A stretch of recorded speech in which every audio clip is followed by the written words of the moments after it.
जी friends, आप देख रहे यूट्यूब चैनल वॉइस ऑफ ज्ञानी और मैं सफदर खान ज्ञानी। अच्छा फ्रेंड्स, क्यूसी के अंदर, लेबोरेटरी के अंदर एक सैंपल आता है जिसको हम कहते हैं रिंजिंग सैंपल, जो आपके पास प्रोडक्शन एरिया से आता है। तो अब ये रिंजिंग सैंपल क्या है, इसकी इंपॉर्टेंस क्या है, इसको कैसे कलेक्ट करते हैं, और सेकंड इसको टेस्ट करने का क्राइटेरिया क्या है। ये क्यूसी ऑफिसर्स के लिए वेरी इंपॉर्टेंट वीडियो है, जो प्रोडक्शन से एक सैंपल लेते हैं, समटाइम्स आता भी है, समटाइम्स खुद भी कलेक्ट करते हैं। तो ये सारे पॉइंट आज इस वीडियो में डिस्कस करता हूं, कैसे कलेक्ट करना है, इंपॉर्टेंस क्या है, और कैसे इसको टेस्ट करते हो, ये होता क्या है बेसिकली। तो देखिए, सिंपल क्यूसी एनालिस्ट का वर्किंग ये होता है कि वो डिफरेंट टाइप के सैंपल को टेस्ट करता है, प्रोडक्शन से और वेयर हाउस से भी, और उसके पास अपने सैंपल्स जो स्टेबिलिटी के।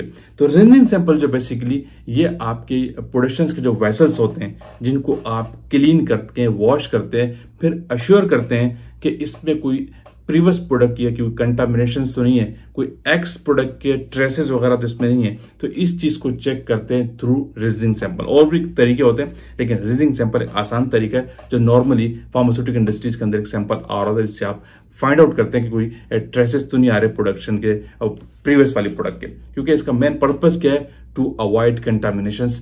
प्रोडक्ट के अंदर कोई कंटामिनेशन नहीं जानी चाहिए, क्वालिटी वर्क आपका होना चाहिए। पुरानी प्रोडक्ट की कोई कंटामिनेशन ट्रेसेस दूसरी प्रोडक्ट में न चला जाए, क्योंकि उसमें दूसरा प्रोडक्ट आप बनाने जा रहे होते।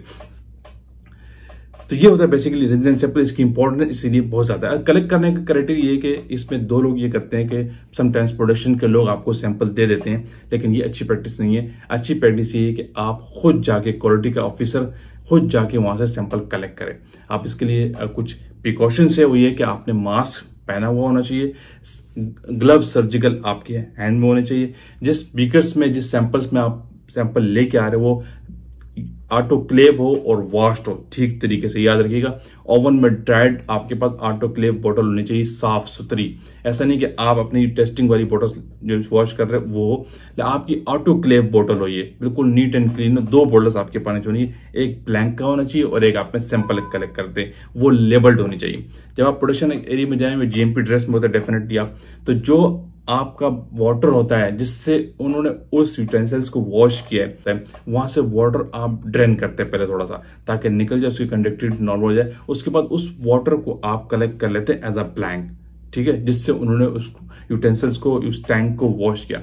एक हो गया सैंपल ब्लैंक का, वो कलेक्ट कर लेते हैं ड्रेन करने के बाद। और दूसरा, कुछ वाटर उस जो क्लीन यूटेंसिल होता है, क्लीन टैंक होता है, उसमें ड्रेन करके नीचे ड्रेन उसमें डाल के ड्रेन वाले एरिया से थोड़ा सा आप सैंपल कलेक्ट कर लेते हैं। ये होता है आपका सैंपल कलेक्ट करने का क्राइटेरिया।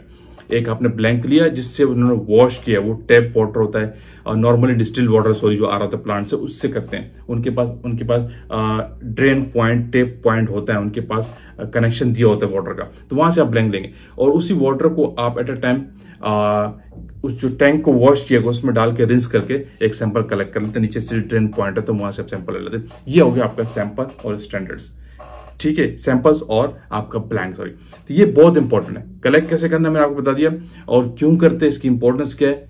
ये ट्रेसेस को फाइंड आउट करता है कि इसमें कोई पुराने ट्रेसेस आ रहे हैं या नहीं। अच्छा, ये सैंपल आता है क्यूसी के अंदर, फिर इसको टेस्ट करने का criteria very necessary, very important. ये बहुत इंपॉर्टेंट चीज है। इसमें दो तरीके होते हैं, एक तो एब्जॉर्बर्स का क्राइटेरिया भी होता है जो आप यूवी यानी स्पेक्ट्रोफोटोमीटर पे करते हैं, और कुछ इंडस्ट्रीज में कंडक्टिविटी बेस पे भी कर रहे होते हैं, वो कंडक्टिव मीटर से आप कंडक्टिविटी चेक करके भी इसको पास करते हैं। दो तरीके होते हैं, लेकिन नॉर्मली अच्छी तरीका है कि आप इसको यूवी स्कैन पे, एब्जॉर्बेंस पे स्कैन ले। आप होता क्या है कि जो आपके ब्लैंक और सिलेंडर का सैंपल आता है, इसको आप यूवी पे, स्पेक्ट्रोफोटोमीटर पे स्कैनिंग करते हैं। 200 से लेकर 800 नैनोमीटर तक, यानी यूवी रेंज और विजिबल रेंज दोनों में स्कैन करते हैं। समझे मेरी बात। तो पहले आप ब्लैंक चलाते हैं, उसको स्कैन करते हैं, कोई ट्रेसेस नहीं आना चाहिए, जीरो होना चाहिए, और फिर उसके बाद आप सैंपल की स्कैनिंग करते हैं उसी 200 से लेकर 800 तक ब्लैंक चलाने के बाद। तो सैंपल का एक्सेप्टेंस क्राइटेरिया है कि जब दोनों को स्कैनिंग करके आप ग्राफ ले लें, तो सैंपल के अंदर एब्जॉर्बेंस की जो लिमिट है वो नॉट मोर देन 0.05 होनी चाहिए। 0.05 से ज्यादा एब्जॉर्बेंस नहीं आनी चाहिए, तो आपका ये टेस्ट पास होता है। सही है। तो ये बेस्ट क्राइटेरिया, कंडक्टिविटी वाला क्राइटेरिया अपनी जगह है, लेकिन एब्जॉर्बेंस की बेस पे किया करें, इंडस्ट्री के अंदर डॉक्यूमेंट है। और दूसरा सबसे इंपॉर्टेंट बात, जो भी एक्टिविटी या ऑपरेशन कर रहे होते हैं, जो एब्जॉर्बेंस की लिमिट और जो सैम्पलिंग क्राइटेरिया और किस तरह आपने सैंपल करना है, कैसे सैंपल आएगा, इस तमाम चीजों की आपके पास पहले एक एसओपी होनी चाहिए रिंजिंग सैंपल की, जिससे आप रिंजिंग सैंपल पास करते हैं। पहले आपका एसओपी डॉक्यूमेंट होगा तो फिर आप ये एक्टिविटी ऑपरेशन में लेके आते हैं। क्लियर है? तो ये बेसिकली होता है रिंजिंग सैंपल। इसकी इंपॉर्टेंस क्या है, कैसे इसको कलेक्ट करते हैं और किसको इसको कलेक्ट करना चाहिए, किन लोगों को जाके करना चाहिए, ठीक है, और किस तरीके से इसको टेस्ट करके पास करते हैं और इसका मेन पर्पस क्या है। तो आज की इस वीडियो से आपने देखा। वीडियो का एंड करते, कोई भी क्यूरीज ओपनली आप पूछा करें ताकि और टेक्निकल वीडियोस आप तक पहुंचती रहे। आई होप कि वीडियो आपने लाइक की तो शेयर कीजिए, कमेंट्स कीजिए। अगेन कहूंगा जो लोग चैनल पे न्यू है वो तो लाजमी सब्सक्राइब कीजिए ताकि ऐसी टेक्निकल वीडियोस आप तक पहुंचती रहे। Thank you for watching. अल्लाह हाफिज़।